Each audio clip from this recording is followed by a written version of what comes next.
Hi everyone, myself Anjita Aravind. Here we are starting a new sections and today we are discussing about the principal parts of brain and its functions.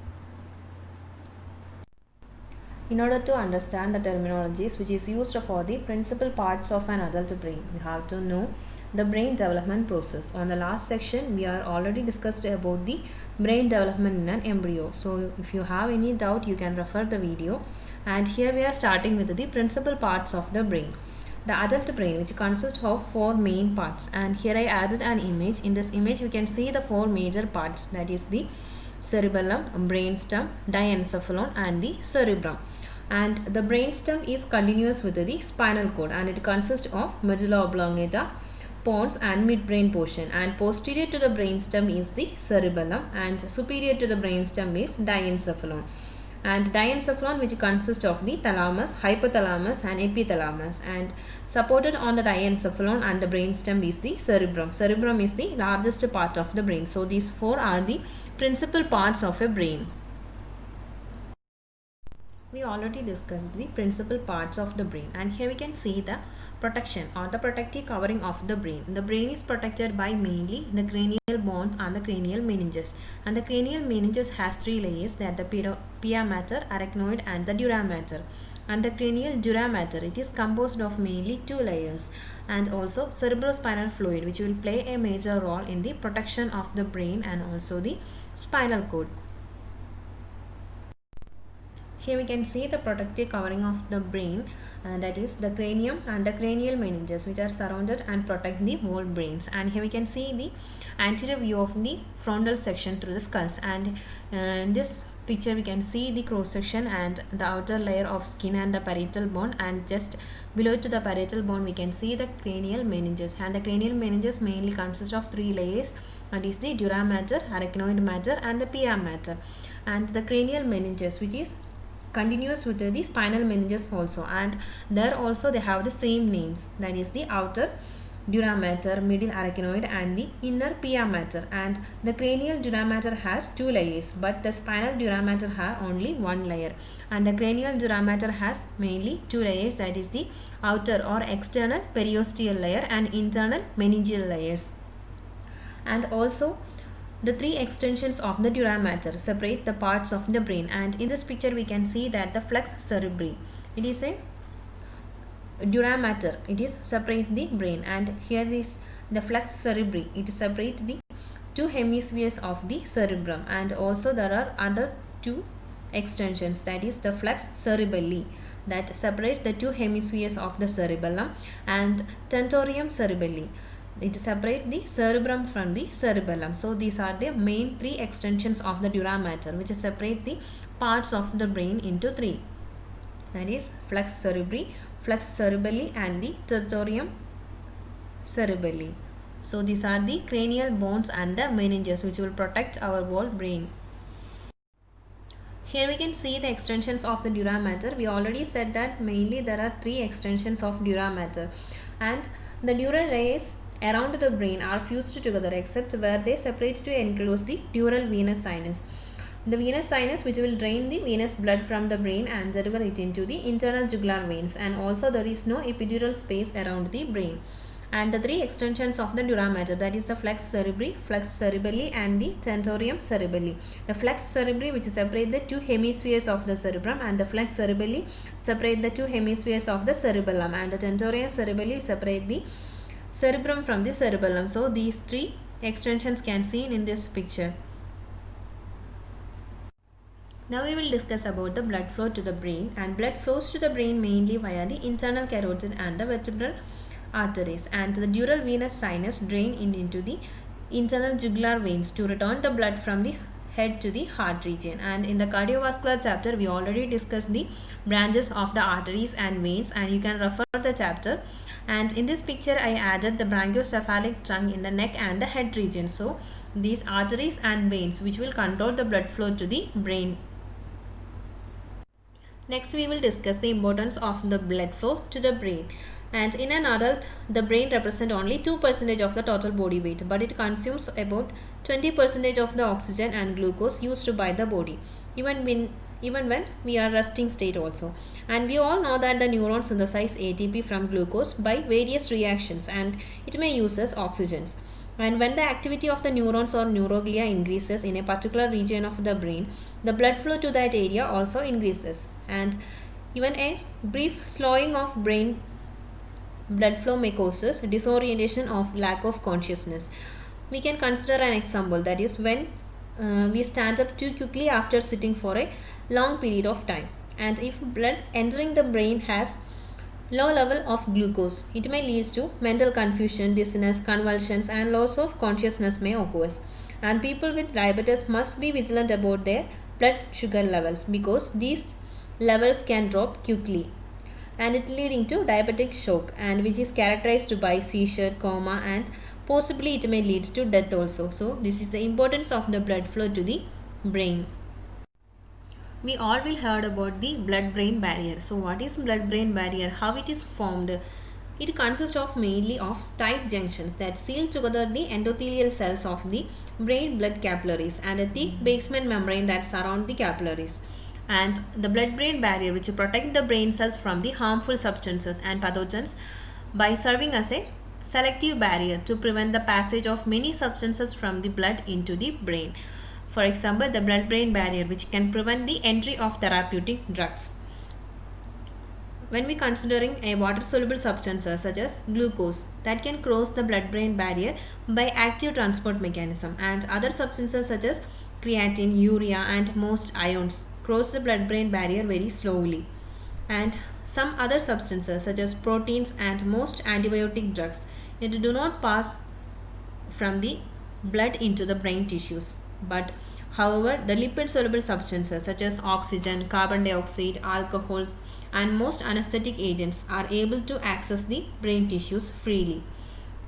And the injury to the brain, that is the trauma or certain toxins and inflammations, can causes breakdown of the blood-brain barrier and permitting the passage of normally restricted substances into the brain tissues. So, blood-brain barrier mainly protects the brain cells from the harmful substances and pathogens.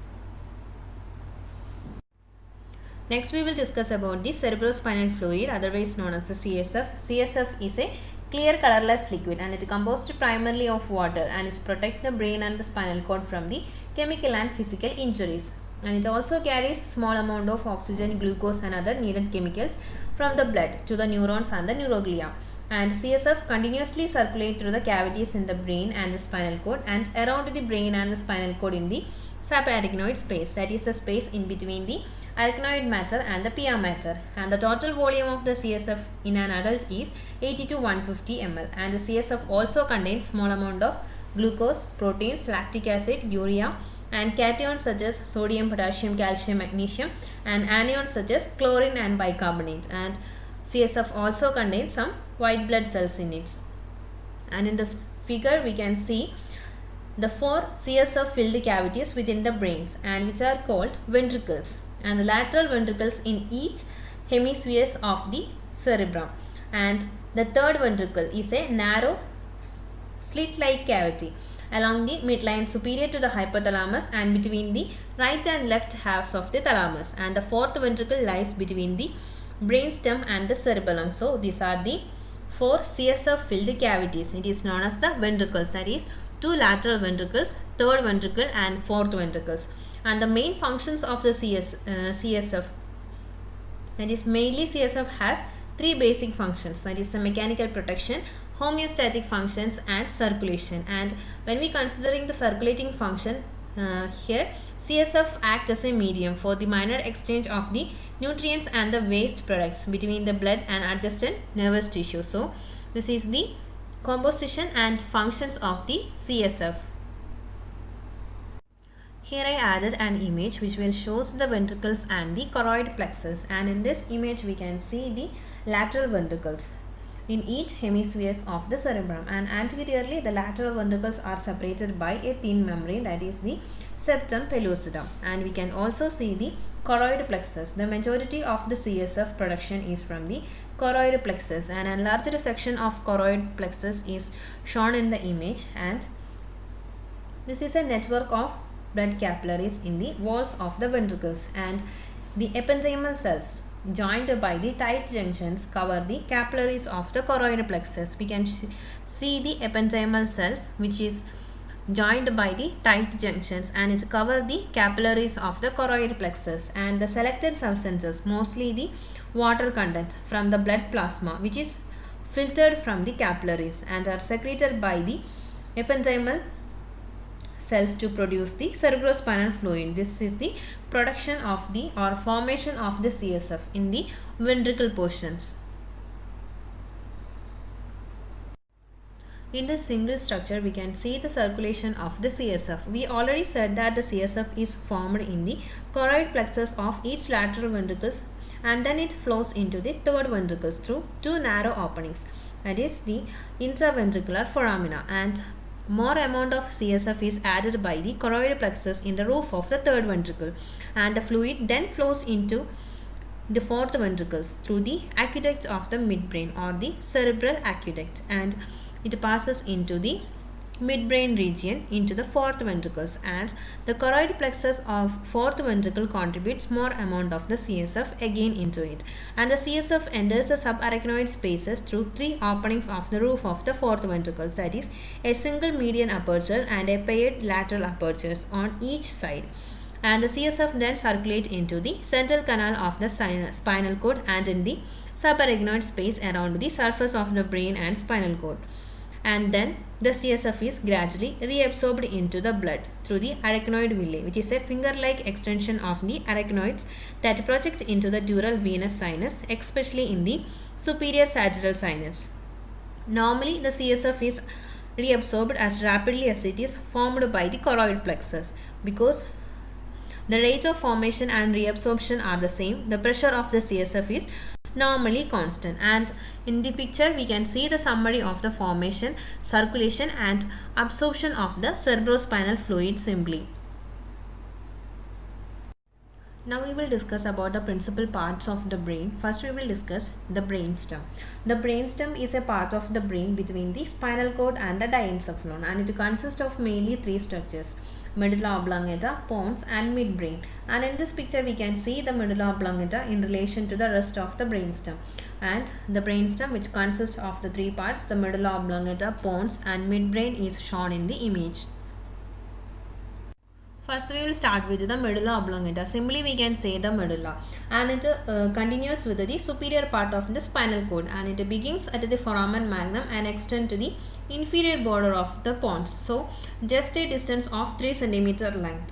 And the medulla's white matter, which contains both the sensory and motor neurons, and some of the white matter form bulges on its anterior aspects, and these bulges or the protrusions are known as the pyramids, and in this image we can see the protrusions, which is the pyramids, and just superior to the junction of the medulla with the spinal cord, 90% of the axons of the left pyramid crosses to the right side, and 90% of the axons of the right pyramids crosses to the left sides. That is, a crossing over will occurs on the junctions between the medulla and the spinal cord, and this crossing is called the decussation of the pyramids. That's why each side of the brain controls the voluntary movements of the opposite side of the body. And the medulla also contains several nuclei. In the image we can see the different nuclei, that is the vagus nuclei, hypoglossal nucleus, inferior olivary nucleus, etc. So some of these nuclei which will control the vital body functions. For example, the cardiovascular center, which will regulate the rate and force of the heartbeat and the diameter of the blood vessels, and the medullary rhythmic area and the respiratory center, which will adjust the basic rhythm of the breathing, and the nuclei in the medulla, which will also control the reflexes for vomiting, swallowing, sneezing, coughing and hiccuping processes.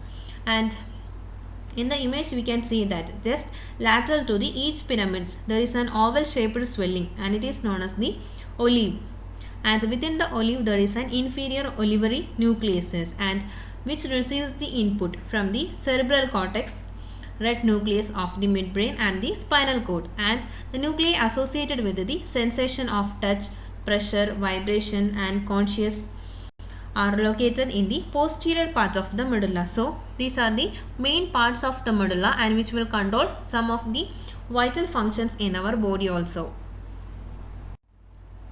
Finally, the medulla contains the nucleus which is associated with the 5 pairs of the cranial nerves also, that is the cranial nerves such as the vestibulocochlear nerves, glossopharyngeal nerves, vagus nerve, accessory nerve and the hypoglossal nerves. The main two are the vestibulocochlear and the hypoglossal nerves. The vestibulocochlear nerves, these nerves convey the impulses related to the hearing process, and the glossopharyngeal nerves, these are the nuclei in the medulla which relay the sensory and the motor impulses which is related to taste, swallowing and salivation via the glossopharyngeal nerves. And we are already discussed the structural regions in the medulla, that is the pyramids and the inferior olivary nucleuses, and the main functions of the medulla oblongata.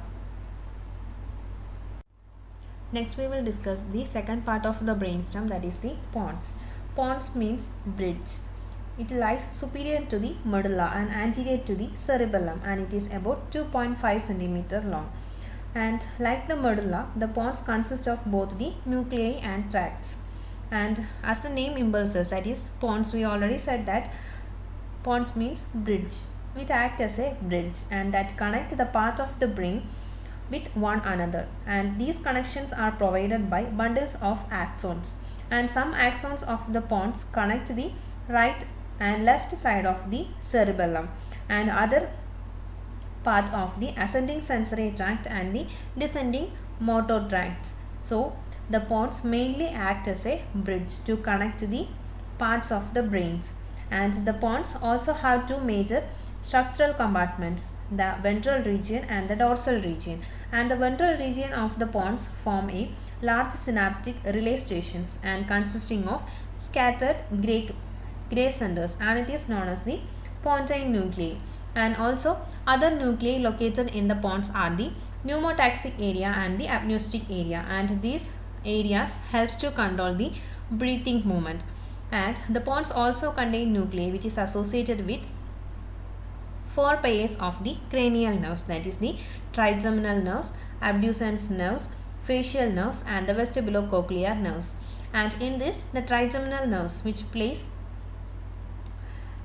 or provide the impulses, motor impulses that govern the chewing via the trigeminal nerves, and the abducens nerves which will control the eyeball movements, and the facial nerves which will helps to the secretion of the saliva and tears, and also control the muscles of the facial expression via the facial nerves, and vestibulocochlear nerves, and these nerves convey the impulses which is related to the balance and equilibrium. So this is the pons region in the brainstem and its main functions and the nuclei. Next part of the brainstem is the midbrain. Midbrain, also known as mesencephalons. It extends from the pons to the diencephalon region, and it is about 2.5 cm long. And like the medulla and the pons regions, the midbrain also contains both the nuclei and tracts. And the anterior part, in this picture we can see the cerebral peduncle and also the tectum regions, and in the anterior part of the midbrain it consists of paired bundles of axons, and it is known as the cerebral peduncles. And the cerebral peduncles, it consists of axons of the corticospinal, corticobulbar and the corticopontine tracts, and which conduct nerve impulses from the motor areas in the cerebral cortex to the spinal cord, medulla and pons region respectively. And when we considering the posterior part of the midbrain, we can see the tectum regions, and it contains 4 rounded elevations. In the image we can see 4 rounded elevations in the superior and inferior regions, and the superior part is known as the superior colliculi and inferior rounded elevations are known as the inferior colliculi. And the 2 superior elevations, the nuclei, are known the superior colliculi. It serves as a reflex centers for certain visual activities, and also the superior colliculi responsible for the reflexes that govern the movements of the head, eyes and trunk in response to the visual stimuluses. And the 2 inferior elevations, that is the inferior colliculi, are the parts of the auditory pathway and that relay the impulses from the receptors for hearing in the inner ear to the brain region. And the midbrain also contains the nucleuses such as the substantia nigra and the red nuclei. The substantia nigra, which is a large and darkly pigmented nuclei, and the red nuclei, it looks reddish due to their rich blood supply and the iron containing pigment on their nucleus. That's why it is known as the red nuclei. So these are the main nucleus and the midbrain functions and locations. We already said that the midbrain contains the nucleuses, several nucleuses such as the left and right substantia nigra. These are the large and darkly pigmented nucleuses, and these neurons that release the dopamine and extending from the substantia nigra to the basal nuclei, and that helps to control the subconscious muscle activities. And loss of these neurons is associated with the Parkinson's disease. And we already said another nuclei, that is the left and right red nuclei. It is look like a reddish color due to the rich blood supply, and the axons from the cerebellum and the cerebral cortex form synapse in the red nuclei, and it helps to control the muscular movements. And other nuclei in the midbrains, which is associated with two pairs of the cranial nerves also, that is the oculomotor nerve and the trochlear nerves. The oculomotor nerves, which is the nuclei in the midbrain, which provide the motor impulses that control the movements of the eyeballs, and the trochlear nerves, it is a nuclei which provide the motor impulses that control the movements of the eyeballs via the trochlear nerves. And so the midbrain, which mostly concentrates on the eyeball movements and the visual stimuluses also. The next part of the brain is the cerebellum. The cerebellum has a highly folded surface, and that greatly increases the surface area of its outer gray matter, and it allowing the greater number of neurons in it. And when we viewing the superior, in this image we can see the superior view of the cerebellum, and in superior views the shape of a cerebellum resembles a butterfly shape, and the central constricted area, it is known as the vermis area, that is a worm-like structure, and the lateral part, that is the lateral wing-like structures or lobes, are the cerebellar hemispheres, and each hemisphere consists of lobes, and which is separated by deep and distinct fissures is there, and the anterior lobe and the posterior lobe, and which governs the subconscious aspects of the skeletal muscles movements. And also flocculonodular lobe is there on the inferior surface, and it contributes to the equilibrium and balance. So this is the cerebellar region, and in the superior view it is just like a butterfly shape. In this image we can see the sagittal section of the cerebrum and the brainstem, and the superior layer of the cerebellum, it is called the cerebellar cortex. In the image we can see the cerebellar cortex, and it is made up of the grey matter, and the grey matter consists of a series of slender and parallel folds, and it is called the folia sections. Folia means leaf-like structures, and deep into the grey matter are the tracts of white matters are there, and it is known as the arbor vitae. Arbor vitae, which resembles the branches of a tree, and even deeper within the white matter are the cerebellar nuclei are present, and three paired cerebellar peduncles are there, and which attaches the cerebellum to the brainstem, and these peduncles of white matter consist of axons, and that conduct the impulses between the cerebellum and other part of the brains. And here we can see the cerebellar peduncles is there, and it attaches the cerebellum to the brainstem, and in between the brainstem and the cerebellum we can see the cerebellar aqueduct is there, and this is the cross sections of the cerebellum, and here we can see the grey matter and white matter is there. And the main function of the cerebellum is to coordination of the skeletal muscle contractions, and in the maintenance of the normal muscle tone, posture and balance. The next part of the brain is the diencephalon, and the diencephalon is composed of mainly three regions, that is the thalamus, hypothalamus and epithalamus. And in this picture we can see the diencephalon region and the thalamus region, and below that the hypothalamus region, and pineal gland is there, that is a part of epithalamus. So the diencephalon, which is composed of mainly three regions, thalamus, hypothalamus and epithalamus. Next we will discuss about these three regions detailed. The first part of the diencephalon is the thalamus, and the thalamus otherwise known as the inner chamber, and which measures about 3 cm in length, and it make up about 18% of the diencephalon is covered by this thalamus region, and it consists of paired oval masses of grey matter organized into nuclei and with tracts of the white matters is there. And in the image we can see the interthalamic adhesion is there. It is made up of grey matter, and it joins the right and left half of the thalamus in about 17% of the human brains. And in the right side image we can see a Y-shaped region is there, and it is noted as internal medullary lamina, and the vertical Y-shaped sheet of white matter called the internal medullary lamina. It divides the grey matter of the right and left side of the thalamus, and it consists of myelinated axons are there, and that enter and leave the various thalamic nuclei. So the thalamus also contain various nucleuses, and based on their positions and functions there are 7 major group of nuclei on each side of the thalamus, and they are anterior nuclei, medial nuclei, and lateral group of nuclei, and ventral group of nuclei, and also interlaminar nuclei, midline nuclei, and reticular nuclei. And when we considering the functions of these nuclei, the anterior nuclei, they receive input from the hypothalamus and send output to the limbic system, and its functions, major function is controlling the emotions and memory control. And the medial nuclei, the function is it functioning in emotions, learning, memory, and thinking and knowing functions. And the nuclei of lateral group, when we considering the nuclei of lateral group, it is mainly two types: the lateral dorsal nuclei and lateral posterior nuclei.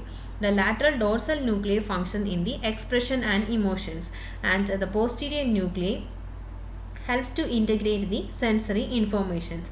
And when we considering the ventral group nuclei, there is 5 nuclei in the ventral group, that is the ventral anterior nucleus, ventral lateral nucleus, ventral posterior nucleus, and lateral geniculate nucleus, and medial geniculate nucleus. And major function of this nucleus is it plays a vital role in the movement control.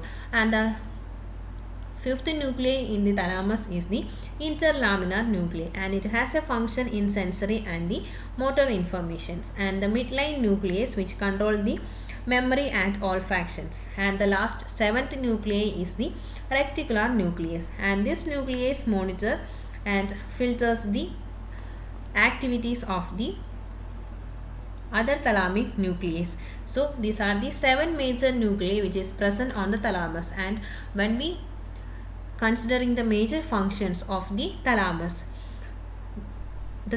which may act as a relay station for most of the sensory impulses, and in addition to the thalamus contributes to major motor functions by transmitting information from the cerebellum to the basal nuclei to the primary motor area of the cerebral cortex. So these are the main functions of the thalamus, and the parts of the thalamus we can see in the image, and the 7 different type of nuclei which is present on the thalamus. The second part of the diencephalon is the hypothalamus. The hypothalamus is a small part of the diencephalon, and it is located inferior to the thalamus, and it is composed of a dozen or so nucleuses in 4 major regions. And in this image the 4 major regions are colored in different colors: the mammillary region which is colored in red, and tubular region in blue, supraoptic region in green, and preoptic region in violet. And these 4 regions contain several numbers of nuclei, and now we will discuss it in detail. The mammillary regions, it include a mammillary bodies and a posterior hypothalamic nuclei. And the mammillary bodies are 2 small rounded projections, and that serve as a relay station for the reflexes related to the sense of smell. And the tubular region, the tubular region is the widest part of the hypothalamus, and it include dorsomedial nucleus and ventromedial nucleus and arcuate nucleus. We can see the 3 nucleuses in the image, that is the dorsomedial nucleus is there, ventromedial nucleus is there, and the arcuate nucleus is there, and also a stalk-like infundibulum is there, that is a funnel is there, which connect the pituitary gland to the hypothalamus. And the third region is the supraoptic region. It lies superior to the optic chiasma, that is the point of the crossing of optic nerves, and that contains a paraventricular nucleus and supraoptic nucleus, anterior hypothalamic nucleus, and suprachiasmic nucleus. And the fourth region is the preoptic regions, and the preoptic region contains the medial and lateral preoptic nucleuses are there. So these are the major nucleuses and region which is present in the hypothalamus. And the hypothalamus, which will control many body activities, and it is one of the major regulators of the homeostatic function. So here we can see the regions and the nucleuses which is present on the hypothalamus and its functions in our homeostatic mechanism. The next part of the diencephalon is the epithalamus.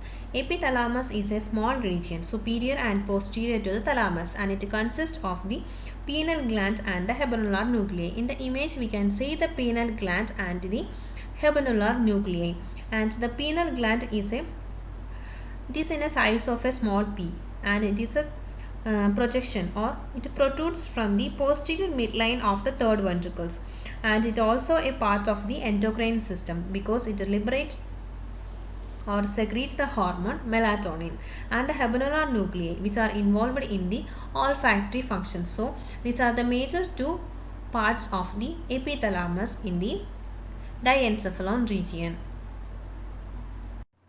The next part of the brain, that is the largest part of the brain, is cerebrum. Cerebrum is a seat of intelligence, and it provides us with the ability to read, write and speak, and to calculate and to compose music, and also it helps to remember the past and plan for the future and to imagine things also. And the cerebrum consists of an outer cerebral cortex, and the cerebral cortex is a region of the grey matter.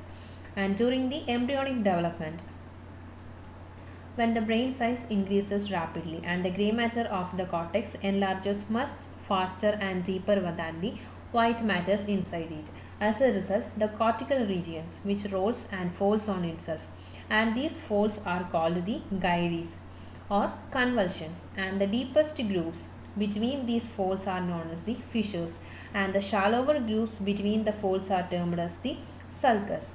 And the most prominent fissures, that is the longitudinal fissures, which will separate the cerebrum into right and left halves, and it is known as the cerebral hemispheres. And the cerebral hemispheres are connected internally by a corpus callosum. Corpus callosum is a broad band of white matter containing axons, and that extends between the two hemispheres. So this is the cerebrum, which is the main parts of the brain. In this image we can see the detailed structure of a cerebral cortex, and also the structure of the gyruses, sulcus and the fissures is there. We already said that during the development stage or embryonic development stage, the brain size increases and the cortex enlarges, and the cortical regions rolls and folds into itself, and these foldings which will make gyres, and here we can see the foldings and the outermost foldings which is named as the gyruses or the convulsions, and the deepest grooves between the foldings. Between these foldings, some of the grooves are deepest, and it is known as the fissures, and the shallower grooves between the folders are termed as the sulcuses. Some of the grooves are shallower or smaller grooves are there, so it is known as the sulcuses. And the most prominent fissures, that is the longitudinal fissures. In the image we can see the longitudinal fissure, and it separates the cerebrum into right and left halves, and it is known as the cerebral hemispheres, and the cerebral hemispheres are connected by the corpus callosum. So these are the foldings which is formed during the development of the embryonic stage. Here we can see the lobes of the cerebrum, and each cerebral hemispheres can be further subdivided into several lobes, and these lobes are named after the bones that cover them, that is the frontal, parietal, temporal and occipital lobes. And the central sulcus, which will separate the frontal lobes from the parietal lobes, and lateral cerebral sulcus or the lateral cerebral fissures, which will separate the frontal lobe from the temporal lobes, and the parieto-occipital sulcus separate the parietal lobes from the occipital lobes. And a fifth part of the cerebrum, that is the insula, it is also in a lobe, and it cannot be seen at the surface of the brain because it lies within the lateral cerebral sulcuses deep into the parietal, frontal and the temporal lobes. So these are the main lobes of the cerebrum. Next we will discuss about the cerebral white matter. The cerebral white matter consists of primarily of the myelinated axons in three type of tracts. In this image we can see the three type of tracts, that is the association tract, commissural tract and the projection tracts is there.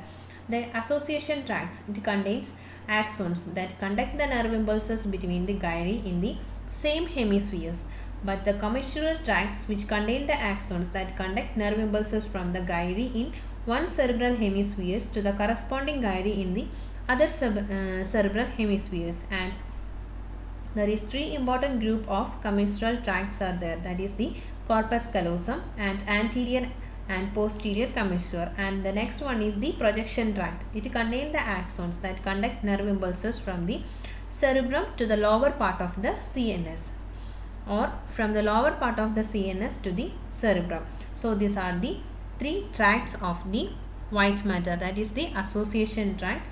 It sends the impulses, nerve impulses between the gyri in the same hemispheres, and the commissural tracts, it sends the impulses from gyri in one cerebral hemispheres to the other cerebral hemispheres, and the projection tracts, which will conduct the impulses from cerebrum to the lower part of the CNS. Next we will discuss the basal nuclei of the cerebrum. That is, deep within each cerebral hemispheres there are three nuclei, that is masses of grey matter is there. They are collectively termed as the basal nuclei, or otherwise it is known as basal ganglia, and two of the basal nuclei are side by side and just lateral to the thalamus region, and they are the globus pallidus, and which is closer to the thalamus, and the putamen, which is closer to the cerebral cortex. And in the picture we can see the putamen region is there, and these globus pallidus and putamen, these are together known as lentiform nucleus, that is it's shaped just like a lens. And the third one is the basal nuclei. It is known as the caudate nucleus, and which has a larger head connected to a smaller tail by a comma shaped body. And in the image we can see the head of the caudate nucleus, body of the caudate nucleus and the tail of the caudate nucleus, and together the lentiform and the caudate nuclei are known as the corpus striatum. So this is the basal nuclei of the cerebrum, and the basal nuclei which receive the input from the cerebral cortex, and it provide output to the motor part of the cortex via the medial and ventral group of nuclei in the thalamus. So this is the main function of the basal nuclei. So lastly we discussed about the basal nuclei. We already said that the functions of the basal nuclei, and the basal nuclei also control the subconscious contractions of the skeletal muscles. When we considering an example, that is it include the automatic arm swings while walking and the true laugh after the response of a joke. So these are some of the functions of the basal nuclei. And the next part is the limbic system. Encircling the upper part of the brainstem and the corpus callosum, there is a ring structure on the inner border of the cerebrum and the floor of the diencephalon, and it constitutes the limbic system. Limbic means it is a border, so it is a border in between the cerebrum and the floor of the diencephalon. And the major components of a limbic system are the limbic lobe is there, and the dentate gyrus, amygdala, septal nuclei, mammillary bodies, and anterior and the medial nucleus and olfactory bulbs. These are the major part of the limbic system. And the limbic system is sometimes called the emotional brain because it plays a primary role in the range of emotions including pain, pleasure, docility, affections and anger. It also involved in the olfaction and the memory functions also. That is, together with the parts of the cerebrum, the limbic system also function in memory. Damage to the limbic system may causes the memory impairment. So this is the main functions of the limbic system. So this all about the major parts of the brain and its functions, and the next section we will discuss about the functional organization of the cerebral cortex. Thank you all.